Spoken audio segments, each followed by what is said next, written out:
Subscribe कीजिए scholar elite channel को और बेल आइकॉन को दबाइए लेटेस्ट एजुकेशनल वीडियो सबसे पहले देखने के लिए।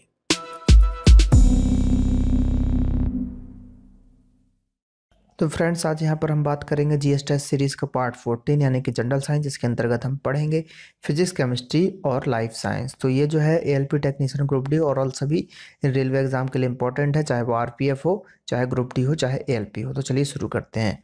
पहले क्वेश्चन की बात करते हैं कि धमनियों की दीवारें मोटी क्यों होती हैं। तो अगर हम बात करें धमनियों की दीवारें मोटी और लचीली होती हैं, देखिए धमनी का काम मेनली ये होता है कि हृदय से जो ऑक्सीजन युक्त रक्त होते हैं उसको वो ले जाते हैं कहाँ पर, पूरे शरीर के सभी हिस्सों में, जिस कारण से जो है उनको मोटी और जो है लचीली बनाई जाती हैं। तो इसका जो है आंसर होगा फर्स्ट वाला होगा कि धमनी जो है हृदय से ऑक्सीजन युक्त रक्त को, ठीक है, पूरे शरीर में ले जाती है।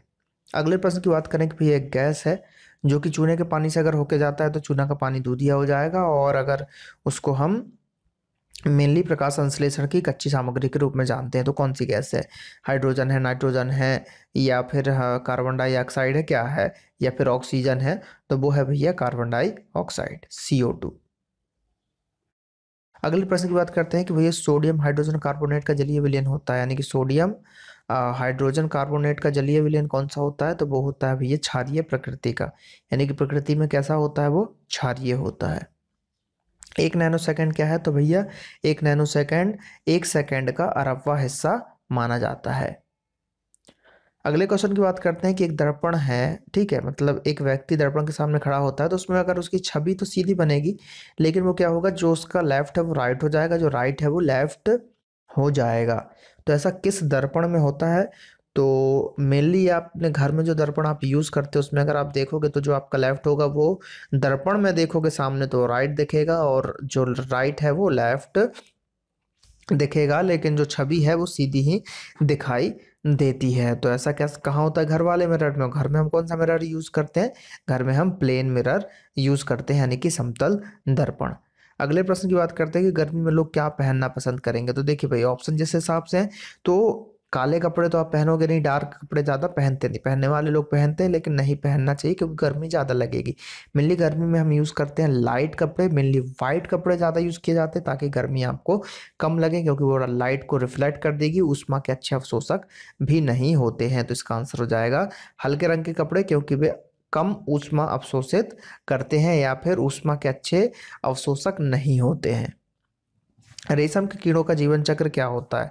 तो भैया पहले क्या बनता है? अंडा बनता है, फिर इल्ली बनती है, प्यूपा बनता है, वयस्क बनता है, क्या क्या बनता है? तो इसका आंसर हो जाएगा फर्स्ट वाला, पहले अंडा होता है, फिर इल्ली होती है, फिर प्यूपा होता है, फिर वो वयस्क होता है।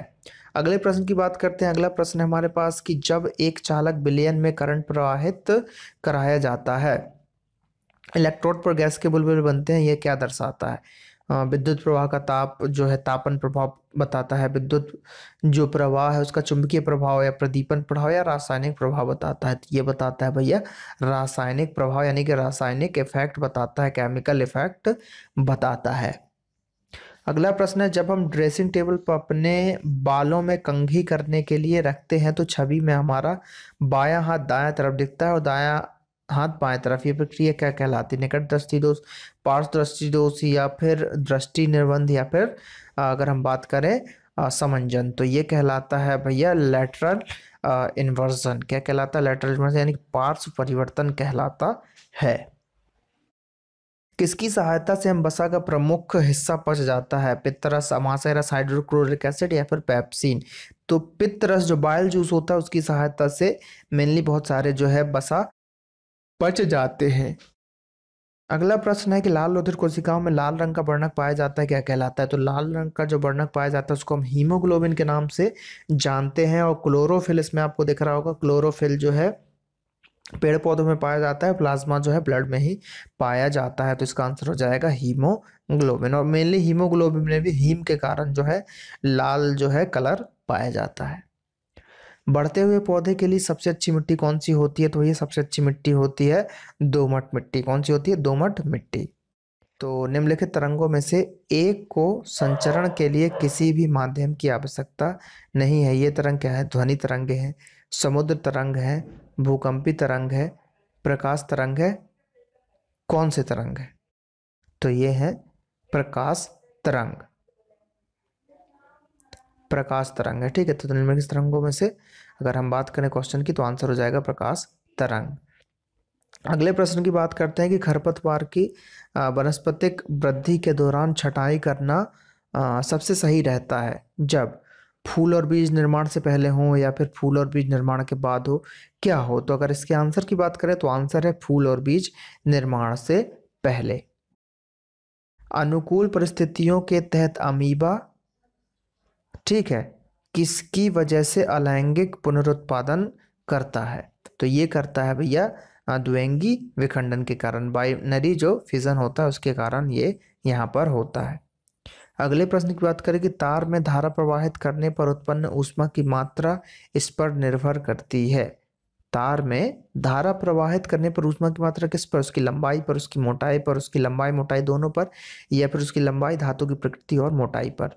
तो ये होती है उसकी लंबाई, धातु की प्रकृति कैसी है और मोटाई पर, ठीक है। तो अगला प्रश्न है यहाँ पर कि स्टोमेटा, ठीक है, स्टोमेटा या रंध्र पत्तियों की सतह पर बने लघु छिद्र होते हैं जिसके माध्यम से पौधे ग्रहण करते हैं। क्या करते हैं? नाइट्रोजन, कार्बन डाइऑक्साइड, जल या फिर खनिज। तो वो करते हैं भैया कार्बन डाइऑक्साइड, यानी कि गैसेस का आदान प्रदान जो है स्टोमेटा या रंध्र जिसको हम बोलते हैं, उसी से पौधे गैसों का आदान प्रदान करते हैं।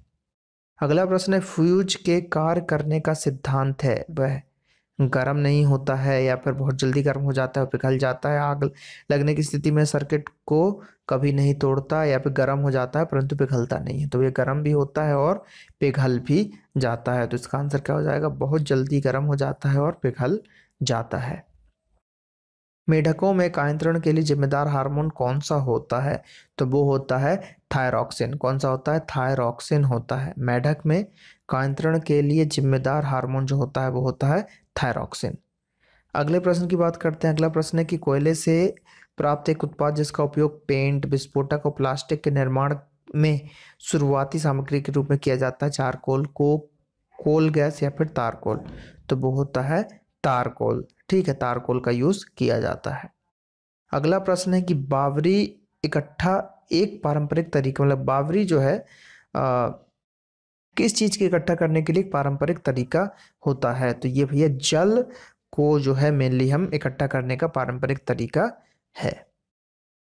वनस्पति, ठीक है, कोशिका के विभाजन के दौरान कोशिकांग जो कि दो भागों में विभाजित हो जाता है, तो क्या होता है? केंद्रक होता है, कोशिका झिल्ली होती है, कोशिका भित्ति होती है, या फिर राइबोसोम होता है। तो वो होता है केंद्रक। केंद्रक जो है मेनली हर बार केंद्रक विभाजित होता है। कोशिका विभाजन जो मैंने पढ़ा है उसमें आप देखोगे तो सेल थ्योरी के अकॉर्डिंग जो है केंद्रक जो है दो भागों में हमेशा डिवाइड हो जाता है।